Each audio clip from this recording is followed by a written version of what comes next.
Another person who doesn't want you to know the truth is old Joe Biden. And we're going to try to get through, and we're so fast running out of time, dadgummit.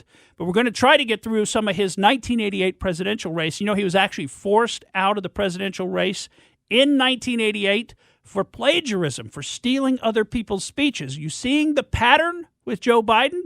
He is a plagiarist. He's been doing that in this campaign, too. But listen to some of these. This is going back to 1987, 1988, some of these news reports on one of his speeches. The first one involves him stealing something from Neil Kinnock. Why is it that my wife, who's sitting out there in the audience, is the first in her family to ever go to college? Why is Gladys the first woman in her family, in 1,000 generations, to be able to get the university? My ancestors who worked in the coal mines in northeast Pennsylvania don't come up after 12 hours and play football. 8 hours underground, and then come up and play football. It's because they didn't have a platform upon which to stand. There was no platform upon which they could stand. The notion that every thought or notion or idea you'd have to go back and find and attribute to someone, I think is, quite frankly, ludicrous. The problem here is that Senator Biden told his audience he'd just been thinking about these things, and he failed to give any credit at all to his famous British speechwriter. You know, I was thinking on the way over here. Now that's a little too much, because as you point out, what's behind the words? What's there? And a lot of people, the rap on Biden has always been that it's just a surface. I should have said, to paraphrase Neil Kinnock, it's the only time I didn't. Just that one time. All the times I've ever used it. But CBS News found a tape of a second instance. It reappeared in the New York Times with a new charge, that Biden had appropriated a famous litany from the late Robert Kennedy about what the gross national product cannot measure. It cannot measure the health of our children, the health of our children, the quality of our education, the quality of their education, the joy of their play, or the joy of their play. Biden gave Kennedy no credit. He has also quoted or paraphrased John Kennedy, Hubert Humphrey, and British Labour Party leader Neil Kinnock, all without credit. Joseph Biden admitted today that he committed plagiarism when he was in law school. He said it was a mistake, but that it was unintentional. He quoted 5 pages of someone else's work without proper citation. 5 pages? I've done some dumb things, and I'll do dumb things again. He was given an F. So, ladies and gentlemen, I've been dumb. A little bit, huh?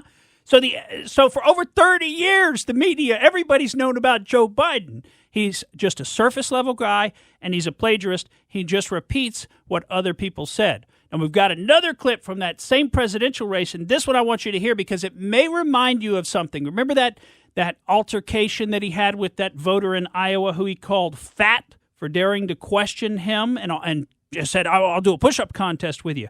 Well, listen to how Joe Biden responds to a question from the audience back in 1988, and you'll hear the same Joe Biden. Question. What law school did you attend, and where did you place in that class? And the other question is, could you quickly, I think I probably have a much higher IQ than you do, I suspect. I went to law school on a full academic scholarship, the only one in my class to have a full academic scholarship. In the first year in law school, I decided I didn't want to be in law school and ended up in the bottom 2/3 of my class, and then decided I wanted to stay, went back to law school, and in fact ended up in the top half of my class. I won the international moot court competition. I was the outstanding student in the political science department at the end of my year. I graduated with 3 degrees from undergraduate school and 165 credits, only need 123 credits, and I'd be delighted to sit down and compare my IQ to yours if you'd like, Frank. If I could say one thing, I think just in my own opinion, I'm not questioning your IQ at all. I'm just saying that with the people that we have elected to office in recent years, I think that we have to question their credentials very solidly. Well, I think you're right, Frank. But you know what I find kind of interesting?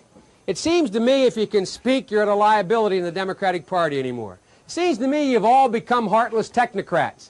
It seems to me that you forget that what happens is we have never as a party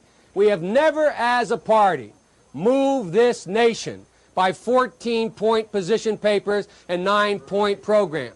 It seems to me that when we got involved in the civil rights movement, Frank, nobody asked Martin Luther King what his legislative agenda was. He marched to change attitudes. When the women's movement started, it did not move with a constitutional amendment. They marched to change attitudes.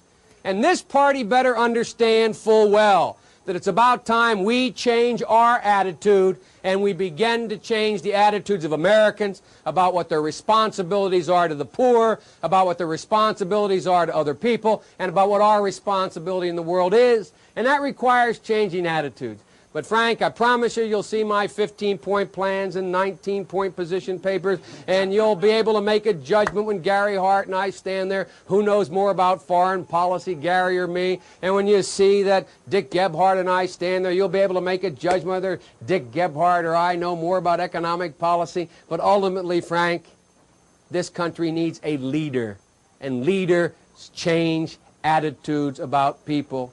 And it's the ironic twist that in the wake of Ronald Reagan, that the only one thing he knew how to do was the one thing that is now being the currency of which is in fact being devalued so much. But are you noticing some patterns in Joe Biden's history?